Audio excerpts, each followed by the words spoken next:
There is a look, a pause, a moment too long. You've felt it, in a hallway, on a street, in a room full of people where time suddenly narrows to a single gaze. A greeting that isn't just hi, a presence that pierces through the everyday mask. It's not just about how he says hello. It's about what the greeting reveals. Carl Jung once said, "The meeting of two personalities is like the contact of two chemical substances. If there is any reaction, both are transformed." In this modern dating jungle, where everything is instant and shallow, you long for something real. Not lust parading as love. Not attention disguised as affection.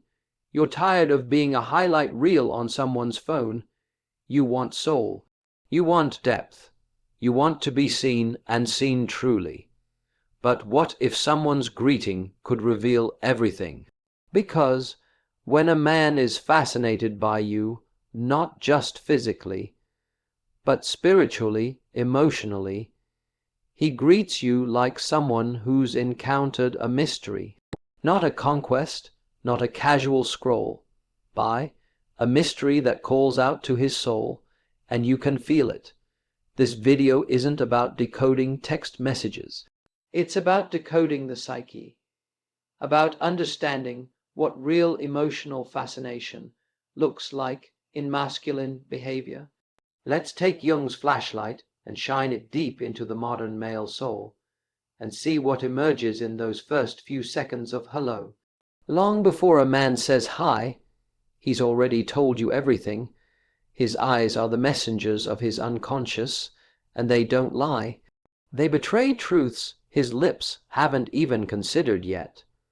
When a man is truly fascinated by you, the first thing you'll notice isn't what he says, it's how he sees you. And I don't mean objectifying, scanning, or undressing you with his gaze. No, that's not fascination. That's egoic hunger. That's someone looking to possess, not someone being captivated. But when a man is struck by you, or when something inside him jolts awake, his eyes will hesitate. He'll look at you like he's trying to figure something out, like his soul just got handed a puzzle piece that fits, and he wasn't even looking for it. You'll notice this gentle tension, a gaze that's both soft and intense, curious but almost reverent. Carl Jung believed the unconscious speaks in symbols, and few symbols are as powerful as the unspoken exchange of a glance. That moment of stillness when two beings see each other, not as roles or bodies, but as mysteries wrapped in flesh, is when the magic starts. Truly as Proud, of who wide becoming fascinate, will greet you with his eyes first. He'll enter the space between you like he's crossing into sacred ground. His pupils may dilate slightly. He might forget where he was walking. He might even look away quickly, not because he's uninterested, but because the intensity shook him. That's the unconscious rising to the surface, disrupting the mask of cool indifference. In this fast-paced, shallow modern world, eye contact has become almost threatening. Everyone's looking down, scrolling, distracted. So when someone really looks at you, not as a screen, but as a soul, it's jarring. It's primal. It's real. Pay attention to this. Because the man whose greeting begins with that kind of gaze isn't faking. That's not strategy. That's not seduction. That's his depth reacting to your presence. Before the lips move, the eyes already know. I've seen something rare, and I can't look away. And neither should you. When a man is truly fascinated by you, he doesn't rush. He slows time. Not because he's trying to appear suave or because he reads some alpha male tactic online, but because in that moment, you've become the center of his awareness. Carl Jung believed that when the unconscious is stirred, time becomes fluid. The ego, obsessed with clocks and calendars, fades, and something deeper takes over. This is exactly what happens when a man greets you, and, for a moment, forgets the world is still spinning. He might pause before saying hello. His voice might soften, deepen, or lose its polish. He doesn't sound rehearsed because he's not performing. He's not just greeting you, he's experiencing you. There's awe in it. You'll feel that he's present. Fully, that kind of presence can't be faked. Now, don't confuse this with anxiety or awkwardness. Sure, he might stumble over his words, but it's not social clumsiness.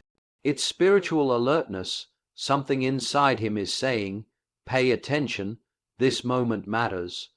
And in a world that's chronically distracted, that's powerful. We're so used to men who are halfway present, thinking about their next message, their image, their escape. But a man who is genuinely captivated by your essence greets you like you're a moment worth savoring, not a checkpoint to pass through. This is where Jung's idea of projection comes in. When a man slows down in your presence, he may be unconsciously projecting the anima, the archetype of the ideal feminine, onto you. That doesn't mean he sees you as perfect. It means he senses something profound within you, something that calls to parts of himself he didn't know were still alive.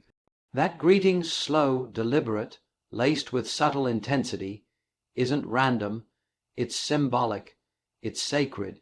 You're not just someone he's talking to. You're someone he feels drawn toward, like gravity, steady, unseen, irresistible. If a man greets you like you deserve a full breath, like every second with you is worth leaning into, trust me, he's not just interested. He's enchanted.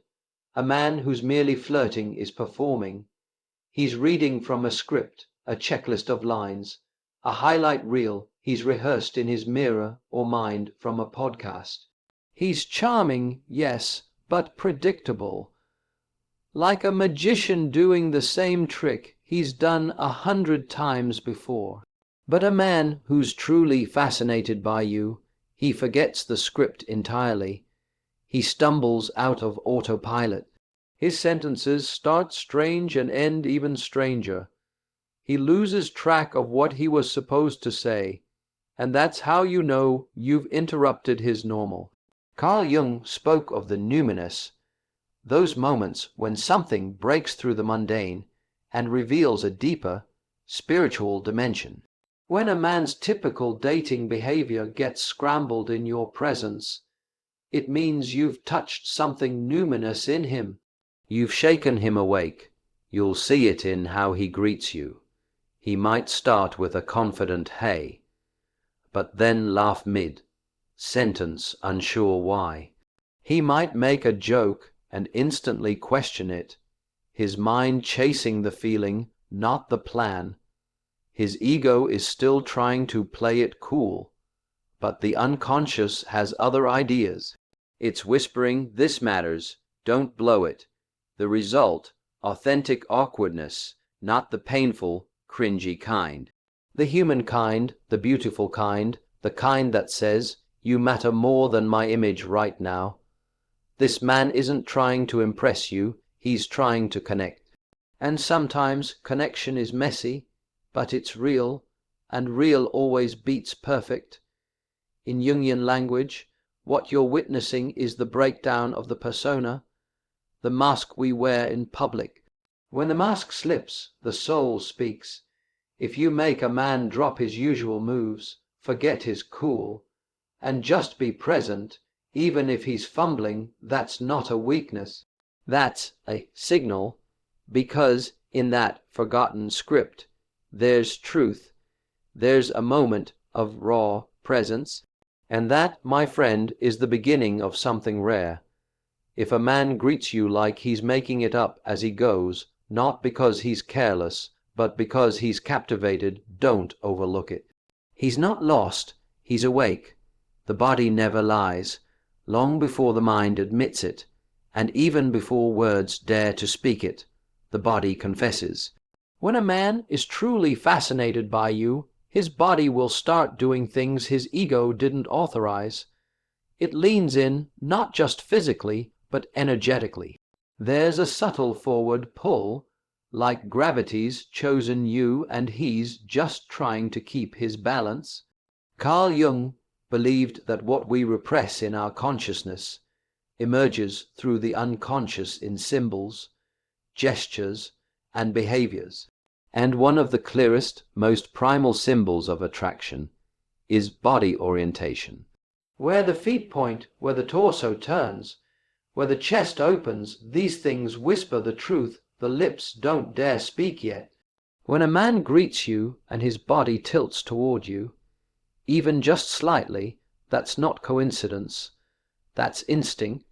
That's the deeper self recognizing you as an unknown it wants to explore, not because he's conquered you in his mind, but because you remain a mystery, and the masculine is drawn to the unknown like a moth to flame. You'll notice he stops leaning on walls, his phone becomes irrelevant, his posture straightens, his center shifts. He might fidget a little, a micro adjustment of his shirt, running a hand through his hair, stepping an inch closer, all unconscious movements. It's not performance, it's presence. His body in that moment is reaching towards something sacred.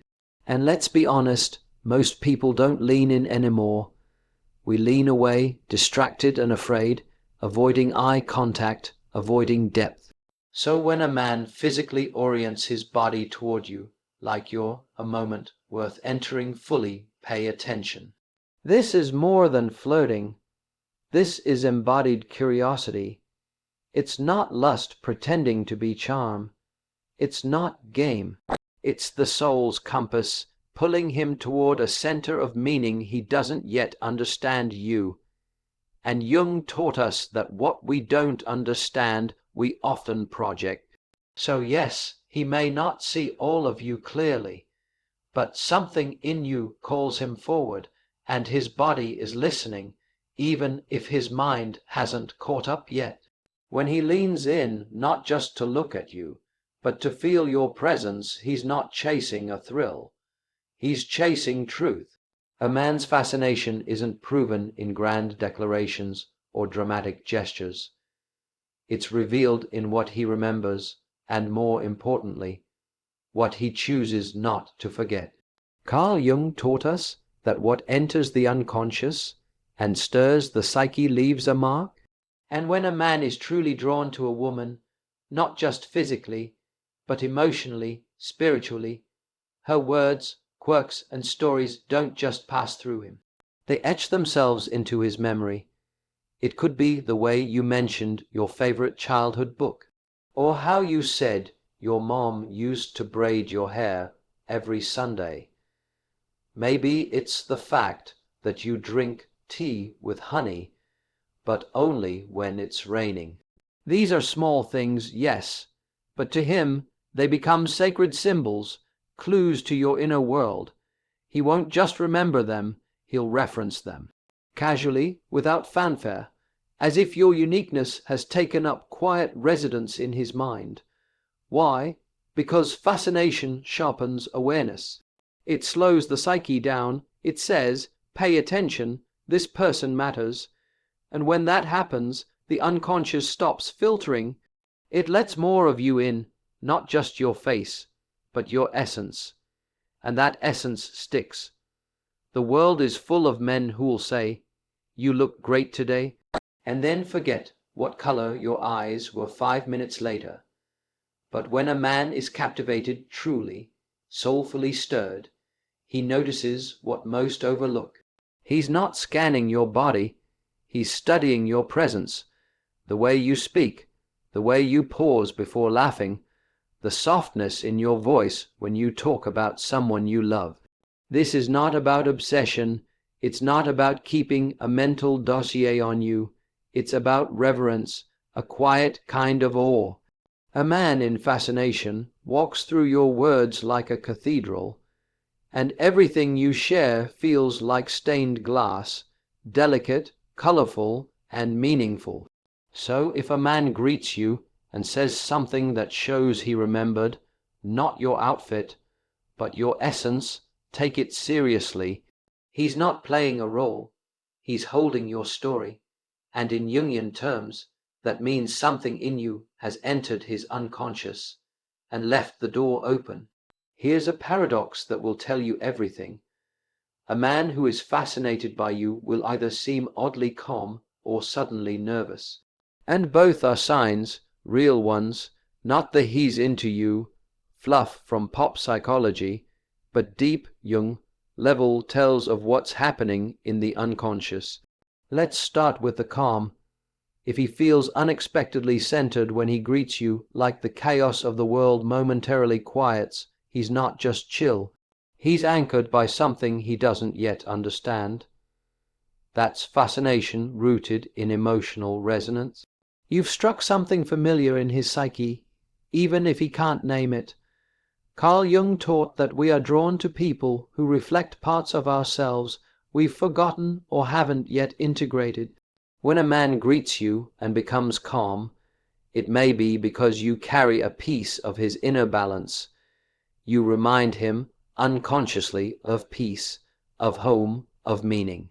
Now flip the coin.